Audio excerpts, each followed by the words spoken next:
Good afternoon, ma'am. I am Joanna KJ Obalde, and today I will be performing a written demonstration on how to assess the male genitalia. Before we proceed to the actual procedure, the first thing we have to do is to check for the doctor's order. After checking the doctor's order, we will gather all the materials needed because completeness and organization of the materials ensure our efficiency as nurses. So since we have all the materials needed, we can now proceed to the actual procedure. The first thing we have to do is to identify the patient, identify ourselves, and then provide privacy to the patient. So, sir, good afternoon. What is your name? How old are you? And where do you come from? Okay, I'm Joanna KJ Obalde. I'm going to be your nurse today, and I'm here to assess your genitalia. Is that okay? Okay, so let's just assume that the privacy is already provided to the patient, so we can now tell the patient the purpose of the assessment. So, sir, I'm going to assess your genitalia to check if there are abnormalities, problems, and any underlying conditions surrounding your genitalia, so please stay calm and relaxed. After telling the purpose to the patient, the next thing we have to do is to perform hand hygiene to avoid contamination.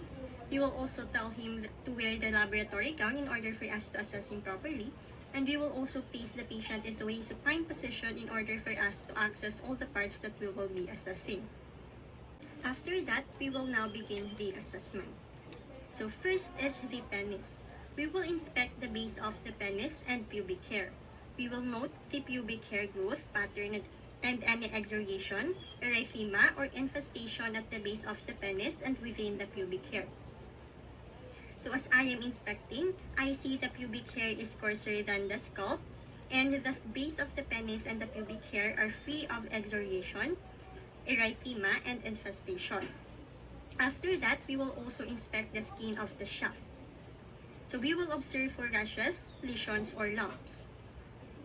So as I am inspecting, the skin of the penis is wrinkled and hairless, which is normal, and free from the rashes, lesions, or lumps.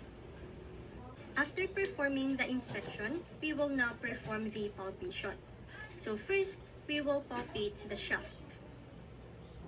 As I am palpating, the penis is soft, flaccid, and non-tender. After that, we will now inspect the foreskin. We will observe for color, location, and integrity of the foreskin in uncircumcised men. So as I am inspecting, the foreskin is intact and uniform in color with the penis. And then after that, we will also inspect the glands. We will observe for size, shape, lesions, and redness. As I am inspecting, the gland size and shapes vary, appearing rounded and broad, and the surface of the glands is smooth, which is normal, and it is free of lesions and redness. After that, we will palpate for urethral discharge. We will gently squeeze the glands between the index finger and the thumb. As I am palpating, the urinary meatus is normally free of discharge.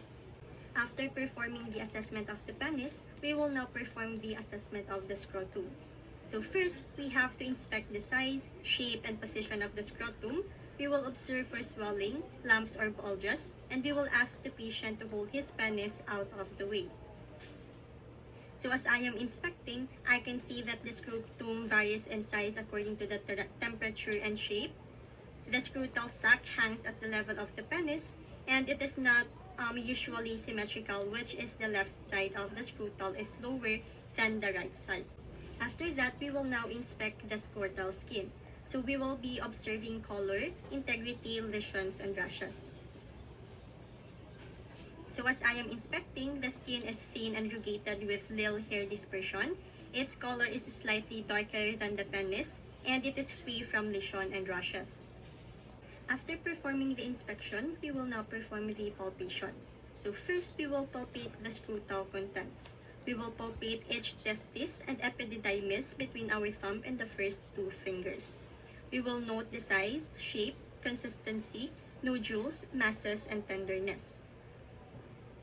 So as I am palpating, it is equal bilaterally in size and shape. They are smooth, firm, rubbery, mobile, free of nodules, and tender to pressure. The epididymis is non-tender, is smooth and softer than the testis.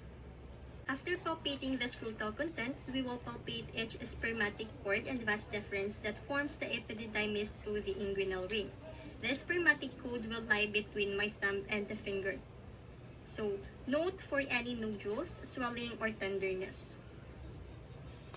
Okay, as I am palpating, the spermatic cord and vas deferens feels uniform on both sides. The cord is smooth, non-tender, and rope-like. After performing the assessment of the scrotum, we will now perform the assessment of the inguinal area. So first, we will inspect for inguinal and femoral hernia. We will inspect it for bulges, so we can ask the patient to turn their head and cough. Okay, so as I am inspecting, the inguinal and femoral areas are normally free from bulges. And then after that, we will now palpate for inguinal hernia and inguinal nodes. So in inguinal lymph nodes, and palpate for femoral hernia. After performing the assessment of the inguinal area, we will now perform the assessment of the anus and rectum. So first, we will place the patient in a same position, and then after that, we will inspect the perineal area. We will also inspect the anal opening in the surrounding area for the lumps, ulcers, lesions, rashes, redness, fissures, and thickening of the epithelium. After that, we will inspect the sacrococcygeal area for any signs of swelling, redness, and dimpling of hair. As I am inspecting, I can see that the area is smooth and free of redness and hair. After that, we will now palpate the anus. So we will be informing our patient that we are going to insert our index finger.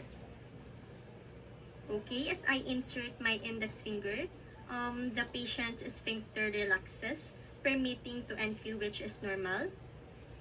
And then after that, we will palpate now the rectum, noting the tenderness, irregularities, nodules, and hardness.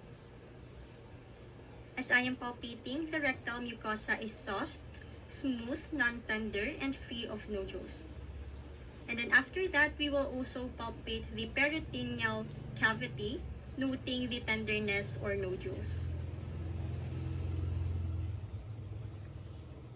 Lastly, we will palpate the prostate. So as I am palpating, it is non-tender and rubbery, which is normal.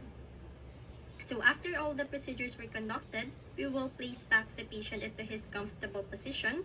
We will clean and sanitize all the materials that we used. We will perform again hand hygiene to avoid contamination, and we will document all the findings that we noticed on the patient and report it to the assigned physician.